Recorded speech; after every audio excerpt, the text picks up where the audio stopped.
Hello everyone, my name is Zain Arshad and I'm standing next to my colleague Mark Stephens. Hi. We are both from IDRsolutions. So today we'll be talking to you about the NetBeans IDE. If you give us 40 minutes and we will show you why the NetBeans IDE should be on your desktop in 2023.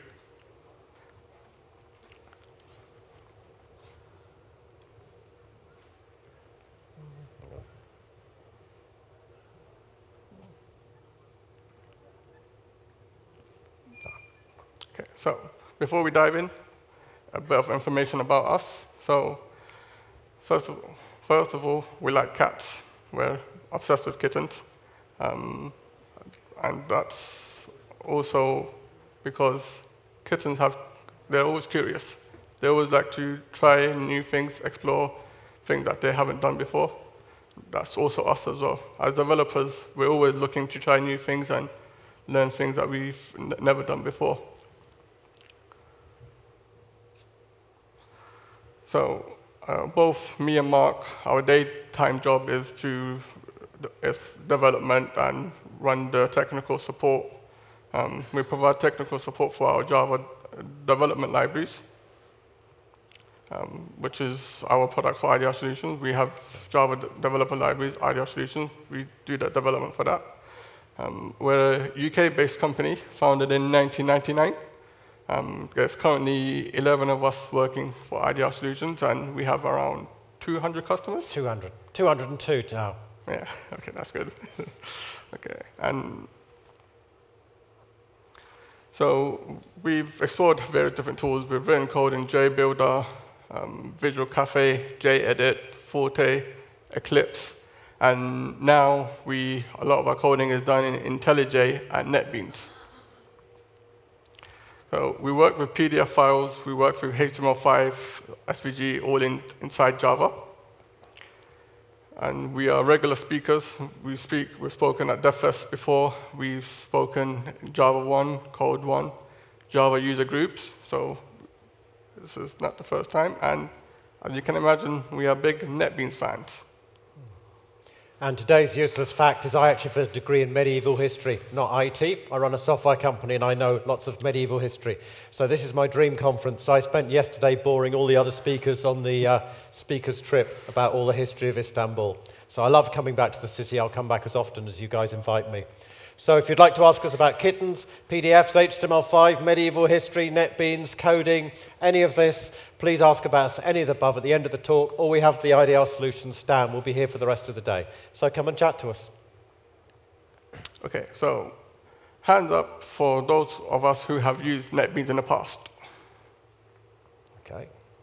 Okay, that's great. Hopefully we can all learn something new today. So what is NetBeans? Well, typically we think of NetBeans as an IDE, but NetBeans can actually be a lot more than just an IDE.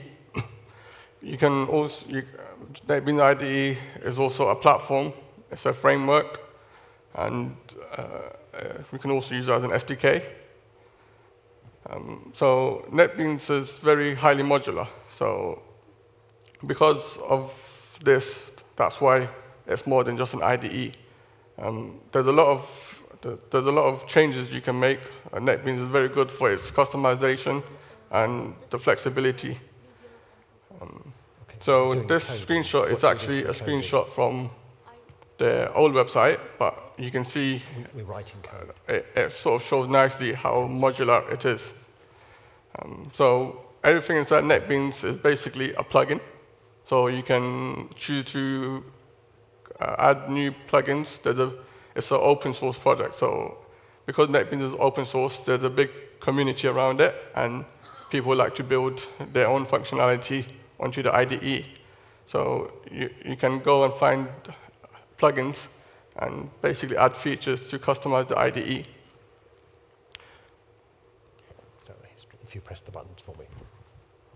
OK, so NetBeans started. Is anyone a student here who started writing a project? OK, so NetBeans was a student project that went horribly wrong. So learn from this mistake. So originally NetBeans was written by some Czech students in Prague University. They were writing it in the 90s for this brand new Java language, and they wanted to write some cool tooling. So they started writing their student project. James Gosling, who's the man who invented Java, wrote it at Sun, still regarded as the father of Java. He loved the tools. He wanted Sun to buy it. So Sun Microsystems acquired the tools, and they became his default choice tool. He still uses it to this day. If you're of a certain age, you won't have heard of Sun Microsystems. You will have heard of Oracle. So Oracle acquired Sun. They acquired NetBeans with it. It didn't really work being part of Oracle. NetBeans is an open source. It's a bit anti-establishment, and NetBeans is the ultimate large company. So what Oracle did was they released the code. They gave it to the Apache Foundation. The Apache Foundation is a big umbrella group for all sorts of open source projects. You may well be using software that's Apache software without even knowing it. Things like Git, Maven, they're all Apache. There's about 200 projects in total.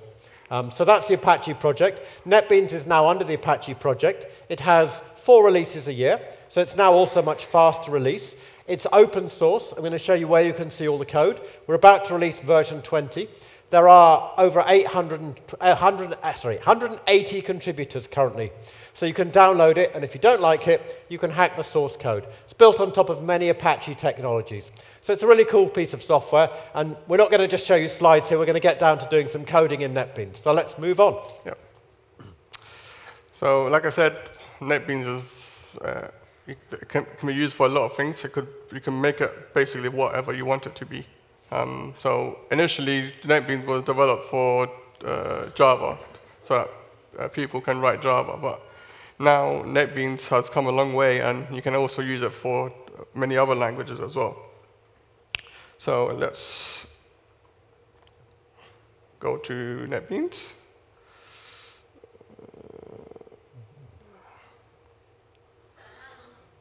You need to move the mouse. Okay. Yeah. So.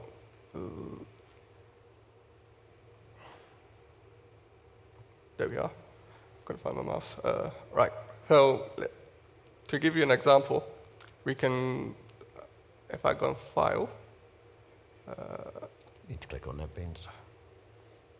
Sorry, yeah, I need to click on. We didn't practice it with a 30-inch screen, Yeah. unfortunately, so apologies. So File. We want to create a new project. So here you can see we have many options. We can create a Java project with Maven or Gradle. We also have the option of HTML and JavaScript, C++, PHP, and many more. If you don't see your choice of language here, you can actually download plugins that will allow you to use the NetBeans IDE for the language you want to do, for the language you want to use. So I know someone who is developing a Ruby plugin, and so soon you'll be able to write Ruby code inside NetBeans. Or there's also someone developing a Rust Analyzer plugin. So it's pretty expansive in terms of what you can do.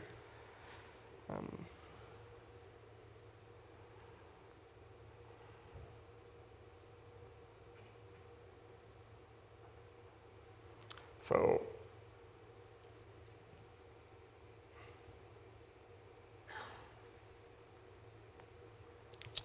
Okay, so let's give you a guided tour around NetBeans. So this is the default version that NetBeans comes out. As Zain said, it's highly modular. You can switch things on, you can switch things off. If you don't like the way NetBeans works, it's the ultimate open source solution. You can download it and change it or fix it.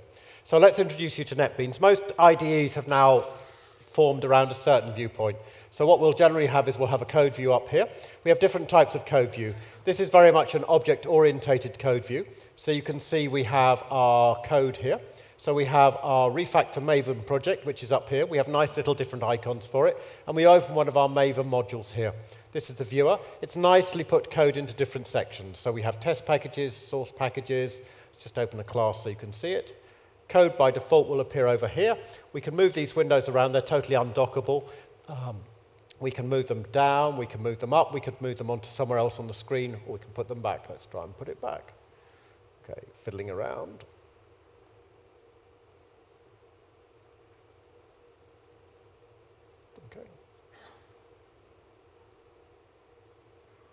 Again, we didn't practice this on the 30-foot screen, which is more exciting. Okay.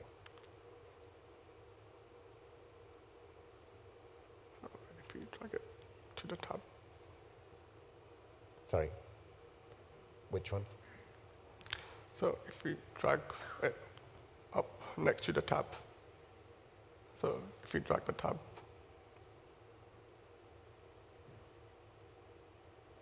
Okay. Let's close close that. the start page. Let's keep it simple. Okay, so this is what code appears. So we've got the code window over here. You can see standard Java code. If it was PHP, HTML, it would appear there. They all use the same editor, so the keyboard shortcuts you learn on one code can apply to others.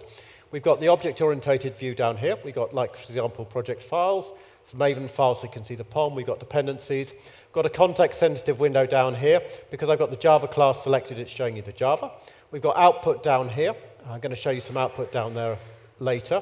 If we want a more flat view, we can go to Files and have, that's just the file view of the open projects. That's the projects. We have a lot of functionality on the menus and the toolbars. You can see up here I've got some nice color-coded tools. Those tools there are essentially, I'm going to have to put that back.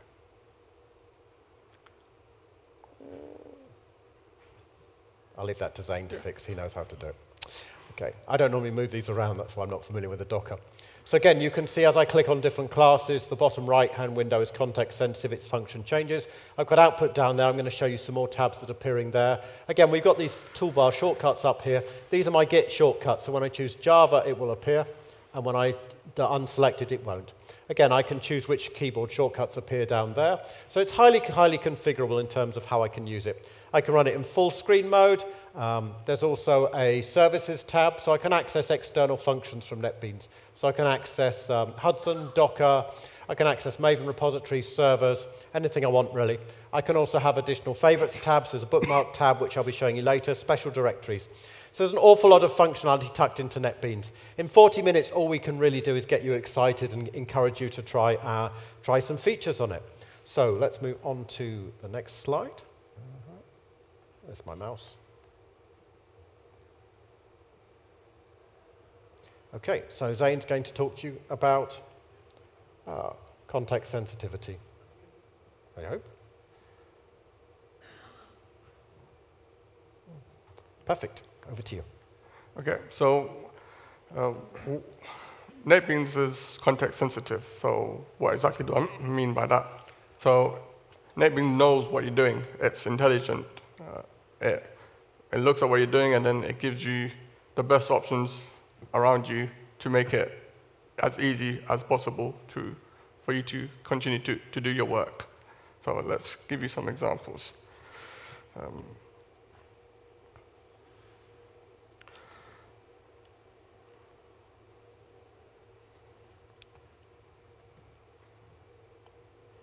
It's still in it. We need to click on that. And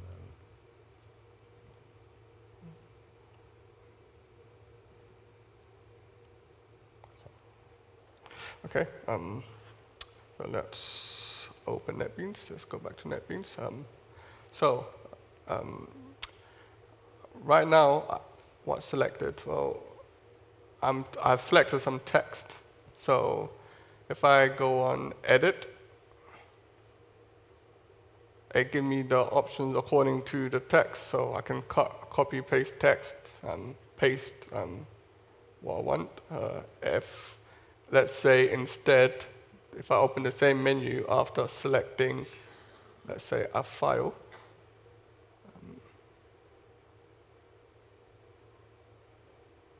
so let's click on a POM file, and I go on Edit. As you can see, some of the options are not there. So NetBeans knows what you're doing. And also, let's say I right-click on this SA file. As you can see, it's giving me the options for the files. I can do Git commands with it. I can check the history of it, save it as a template, or there's a whole list. But if I right-click on this POM file, you can see it gives me more options. It gives me option to configure with Maven, because NetBeans knows that it's part of the POM file is required for Maven. So presents those options. And another example to show the context sensitivity is the refactor. So if I go on refactor and I click on where's the inspect and transform? Okay, right at the bottom. Inspect and transform. So it knows what the files I have open. So I can inspect according to the current file.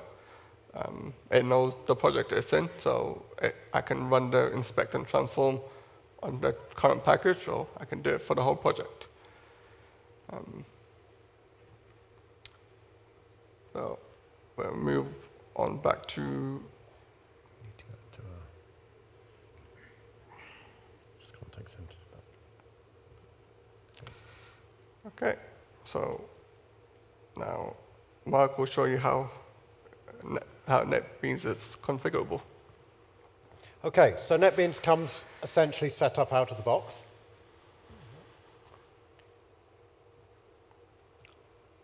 Just see if I can put that back there properly.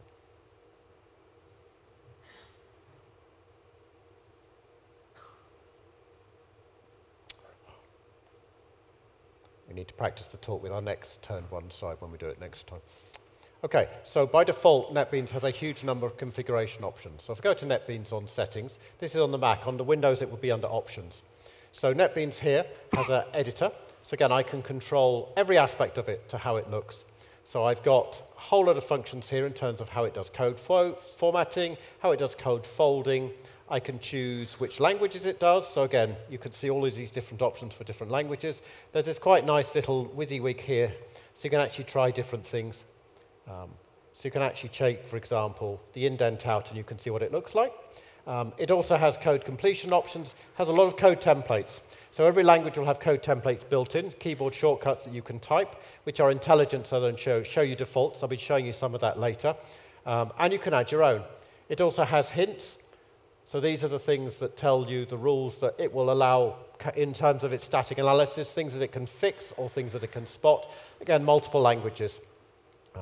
Fonts, you can again set the color example for every single type of function in every single language.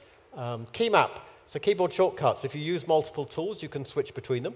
So I use IntelliJ and I use NetBeans, so I can actually set IntelliJ shortcuts on this machine, or I could use Eclipse. I can create my own shortcuts as well. I can see which keys are used. So if I type something in there, it will tell me whether it's there. And if I want to see whether control space is used, I can press control space there. And you can see that allows me to find the rules. So I can redefine all the keyboard shortcuts. I can add keyboard shortcuts.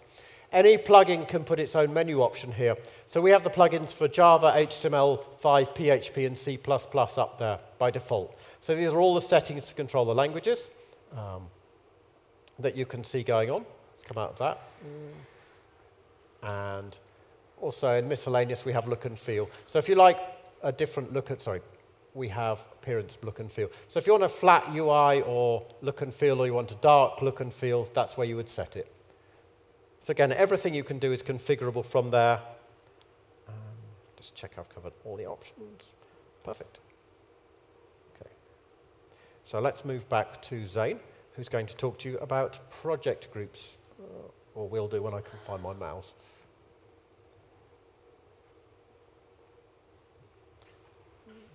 There it is.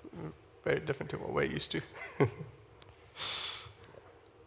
As coders, we like big screens, but there is a certain limitation to. Okay. Okay, so some of us are developers here. I'm sure we understand sometimes we have a big project, but we're working on a feature that involves certain class files. And sometimes you just have to open like 5 different class files. You have to look for them inside your project, and it's just every time you work on it, you always have to open it. It takes a while to start. So this is addressed in NetBeans by using the features of NetBeans called the project and documents group. So what this is basically, if I demonstrate, so I can select certain files, select certain folders, or select certain projects that are saved, And then when I open that save, it will open those saved classes and projects. To show you an example, if let's go on file. We need to be in NetBeans again. Yeah, oh yeah. File. And then I can go on project groups. So here, we have a few saved already. So if we go on to build view or any project, if we go build view, it will open up all the projects that are related to build view that I know I need to work, I know that I will need for me to add that feature in. I can create as many as I want, and groups can also be static or they can be dynamic. So static means whenever I open that project group, it will always open the same files. If it's dynamic, then it will open the files that were open when I last closed that project group. So I find this to be a very useful feature because it just speeds things up tremendously, because you're not constantly looking for the classes and keep opening and closing the files. So like I said, you can do this for projects, you can do it for class files, you can do it for documents, anything that, any file or directory inside NetBeans. So let's move back to the presentation. So that's project groups. So writing code. Okay, so most of the time as developers, what we want to do is we want to write some code. So let's create a new project and let's write some code together, which we will also debug and test. So file, new project. Okay, so I'm just going to choose a simple Java application. There are WYSIWYG menus to let me choose my options. Again, I can choose options here on where it's located, name of the project. I can also have default package, and I can have a default class. So let's create a default class by default. Okay, so we have it set up with templates, so we have our copyrighted and sorted to every single file. These are all code templates that are definable within NetBeans. Some of them will tell you where they're set up. Again, it will add comments to it. So let's add some code. Most important set of keys to use in NetBeans are control and space, because it's auto-sensitive help. So if I press control space here, you'll get some menu options coming up. I'm going to come back to that in a second. So let's create a new instance of this. And again, this is Java, but it could be PHP, or it could be whatever you've got NetBeans set up to. So we'll have, this is Java app, so we want to start typing Java, press control space. Okay, it's picked up that it's called Java application. App equals new Java application. Okay, and it's given me the option of brackets, return. Fantastic. Okay, what you'll now see is immediately it's grayed out app because app isn't being used, and it's put a little tooltip up here. These are all configurable, and you can set them to either just warn or fail. So it's telling me that that app is never read. So let's create some code for it to do. App.run, and let's pass a string into it. Okay, so again, NetBeans has now spotted this time that there's a method that doesn't exist. So wouldn't it be nice if we just create it for us? So let's create the method. Okay, and that's fixed the problem. One of my favorite features on NetBeans is it's very defensive in that if it creates a method, it will always add an exception to it. So if you accidentally override one of the methods in your code, you won't just get an empty method and trying to figure out why the code doesn't work. You'll actually get an exception thrown there. And as you can see, it actually gives you the reference if you want to change what's used within NetBeans. So let's add some code here, some nice simple code. So if, again, I can press control space at any point and it'll make context sensitive, equals, okay, no string. Okay, control space. I want sys out. Again, you can see the keyboard shortcuts on the right, and you can see the code. So if I'm a keyboard shortcut guy, I type out, press tab. I tend to use this. So let's put empty string. Okay, and then let's have else. Okay, sys out. I don't want sys out, so I've control Z to undo it. I want system out, print line. Okay. Not empty string. There will be audience participation next, so I hope you're watching carefully. Okay, it would be nice if we could just also format that code. So let's take that code, Control F. It's formatted it nicely. Okay, and NetBeans has spotted something again. So let's see what NetBeans' issue is with this code. So NetBeans has said, actually, you don't use equals equals for Java comparisons on string. You use dot equals. And if you're really clever, you do it this way so you don't get a null pointer exception. So again, NetBeans is helping me to spot the code. It's picking things up. When I started writing code, a lot of my time, I'm an old school Java developer, so a lot of my time was spent writing boilerplate code. To some extent, that's been fixed in Java 21, but if you're still on Java 8 or an earlier version of Java, it would be really nice if you could just press Control Space and the code would say, oh, maybe they want a getter, and it would offer to have generate or override. So it will automatically generate obvious code for us. Let's have getter and a setter. Okay. Maybe I also want to do something else in this code. So maybe I also want to have a little routine that scans through the values on that. So again, there's a whole load of templates here. So if I press Control Space and scroll down, you'll see at the bottom there are keyboard shortcuts. So let's put that in. And again, because it's a string, it's automatically inserted the obvious values. It's trying to figure out the sensible things. Okay, and maybe I want to remember where that is. It would be really nice if I could add a bookmark to the code. So maybe we want to have a bookmark there. So let's have a bookmark there. Okay, so let's toggle the bookmark. So we now have a bookmark on. And obviously it'd be nice if I could see where my bookmarks are. So I can go and switch some of these windows on. So a lot of functionality in NetBeans is hidden away just to stop crowding things out. I like to have a very simple IDE to code on.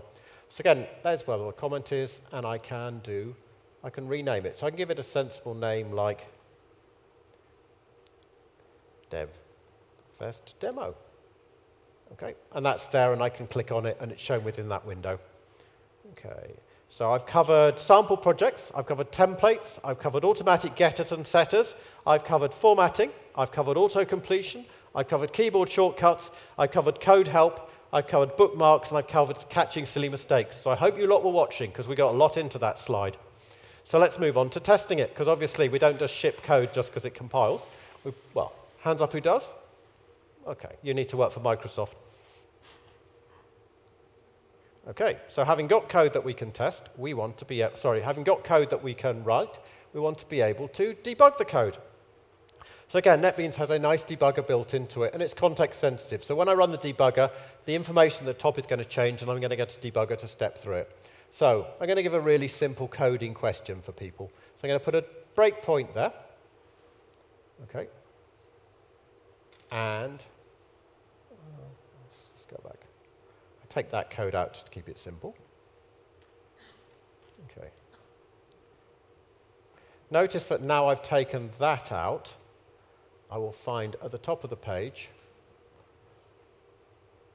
okay, there's now an unused import. So again, that's another little rule that it's picked it up, and it will remove it for me. Okay, so let's run the debugger. So again, we've got nice, simple options at the top. Okay, so I'm going to debug this code. The one next to it's the profiler, so that's run, debug, and profile. By default, there's a profiler built into NetBeans. Okay, so the code is now running, and insert the breakpoint. I didn't insert the breakpoint. Yeah. Yep. Okay. Deliberate mistake, I inserted a bookmark rather than a breakpoint. Okay, so let's put a breakpoint there. Okay, so we now have a breakpoint there. So let's run it again and see what happens. Okay, so again, I can see the stack trace here. I've also got a different menu up here. So I've got the ability to step over, step through. I've got the ability to step into. I've got the ability to do all sorts of functionality up here. I can even essentially run it, recompile on the fly. Down here, I've got the call stack. I can click through the call stack and go to different places in the code, and I can see variables. The variables will be context sensitive. So that value string is a local variable in there. So if I come up a level, you'll see that the context has changed because the variables are different. So let's go back to it.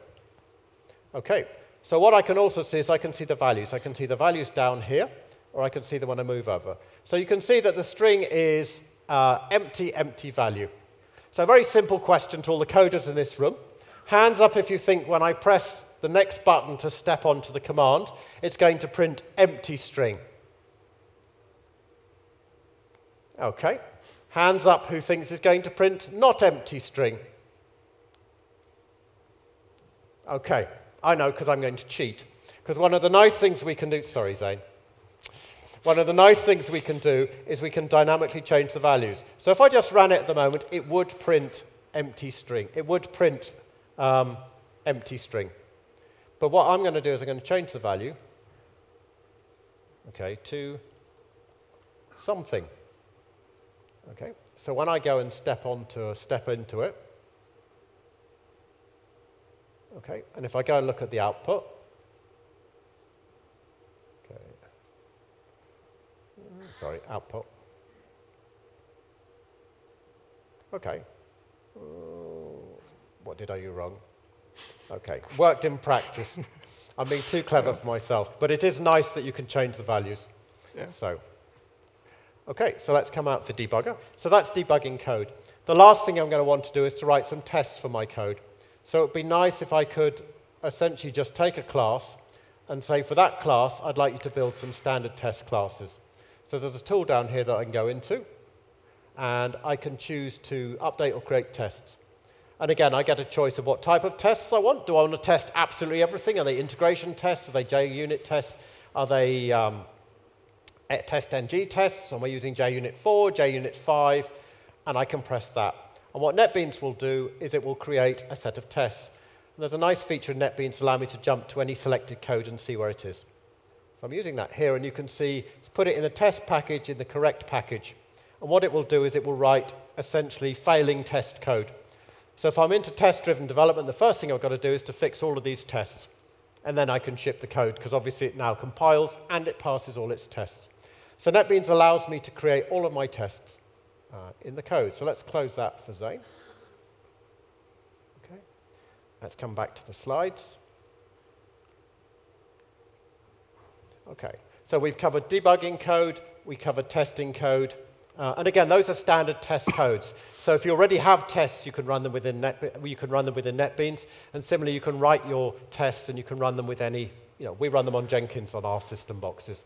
So it's quite nice. You can test the code before you push it into the main source tree. Okay, so Maven support, one of my favorite features. Yeah, so NetBeans does very well in terms of Maven support. I think it integrates Maven very well. I will demonstrate that to you.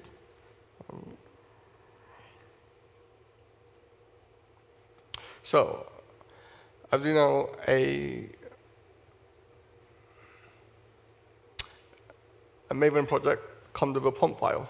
So let's open this POM file. And over here, you can see, well, first of all, you can see that Maven recognizes that it's a Maven item. If I click on graphs here, this actually gives me the graph view of all the dependencies, so I can see what's dependent on what. So I think NetBeans does a very good job at sort of illustrating how the project is built, or what's involved. It also gives me the effective POM file. So sometimes in Maven, when there's dependencies, there are a lot of inheritance. So it can inherit like values from POM files from other dependent projects. So this view gives me all of those values inside one view. So I don't have to go to each of the dependencies and look for the values in their POM file. It's literally all in front of me here. There is also, so let's run Maven. If we run Maven, you can see I can select the goals. I won't spend too much time on this, but you can obviously, if you know how Maven works, there's different goals. There's clean, there's install, there's build. So you can customize it to how you want it. So yeah, that's Maven support in NetBeans. And have I covered everything inside NetBeans?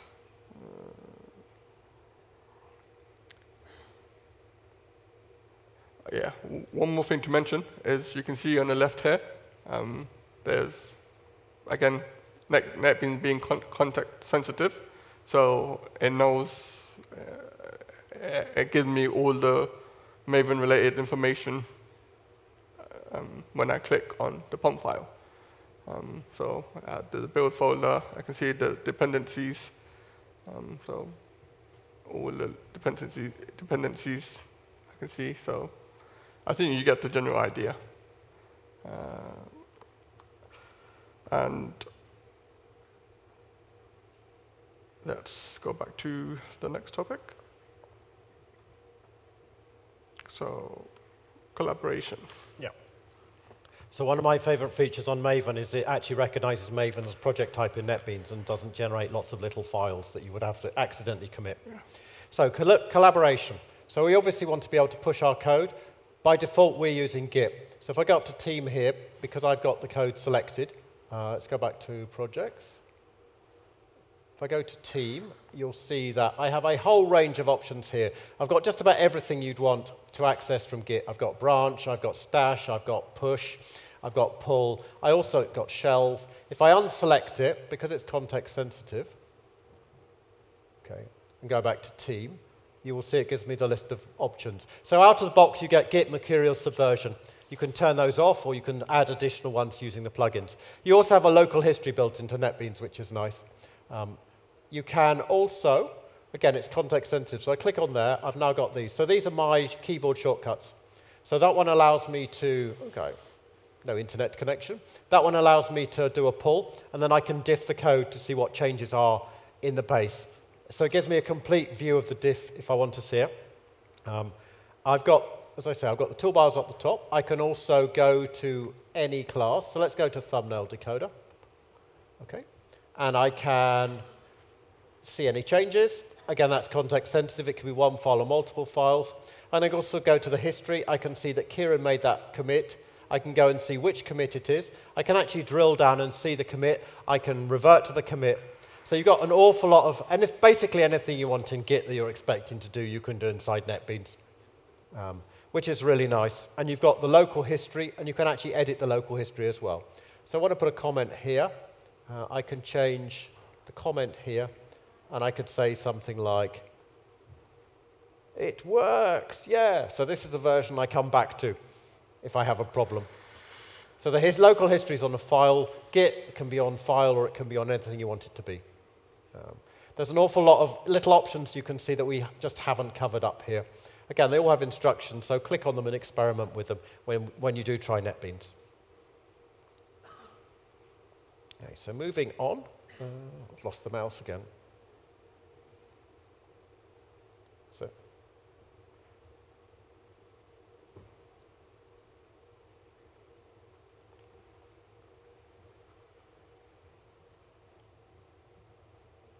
So that's collaboration. So Zain's going to tell you about plugins very briefly, because it's a big subject.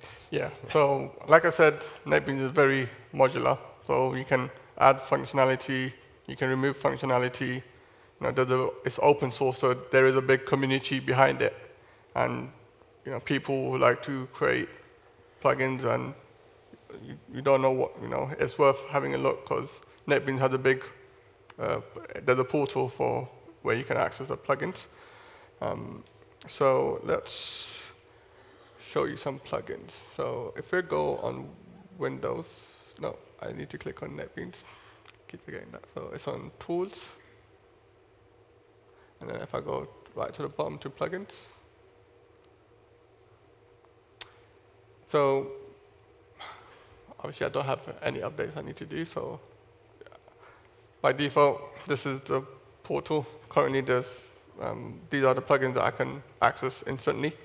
You can see there's a whole list of plugins. If it's not on there, you can always go on Google, search for NetBeans plugins. You'd be surprised with how many plugins are out there. And then I can also remove functionality. So like I said, everything inside NetBeans is essentially a plugin. So let's say I no longer want to, I'm never going to develop PHP. I can just take the PHP function out, and I won't have that. And it just makes my IDE lighter. It uses less resources. Or let's say I always use Git. I will never use Subversion, or I never use Mercurial. So let's remove that. So if I search for Mercurial, so I can just select Mercurial, and I can deactivate it and install it if I wish. I'm not going to do that here because I don't want to ruin Mark's PC. But yeah, that gives you the idea. Like, you can always create your own. NetBeans has a plugin API that will allow you to make changes. So I think that is. We are running out of time, so let's keep this quick. Yeah, so code quality. We mentioned it earlier, so we'll literally race through this because I want to get to the end of the talk. So what you can do is under inspect, you've got so under refactor, you've got inspect and transform. You've got numerous options under this. So you can also refactor code. So you've got single options, you've got configuration options. So for example, you can migrate from 8 to 11. So those can all be run for inspect and transform. You can also get plugins for easy bugs, PMD, and so forth. So moving back quickly to the slides. Lost the mouse.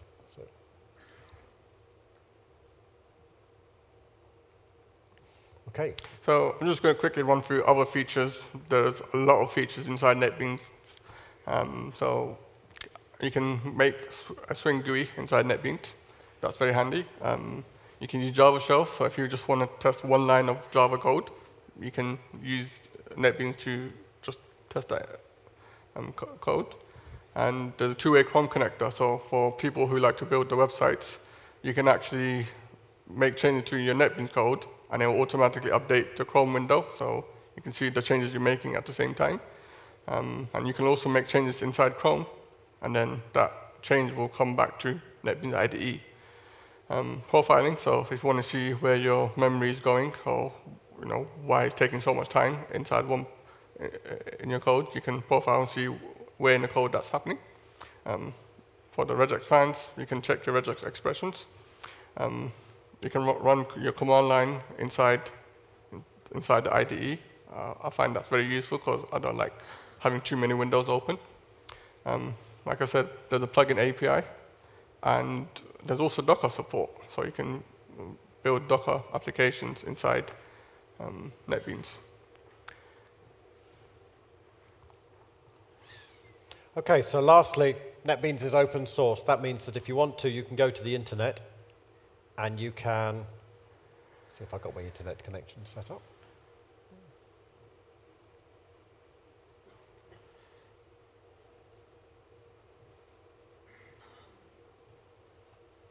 I don't think I've got the internet connection set up. But if you go to that address on GitHub, oh, sure. Yeah, I've got to move the window up.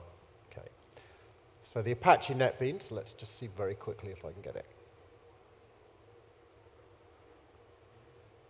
Is that my phone?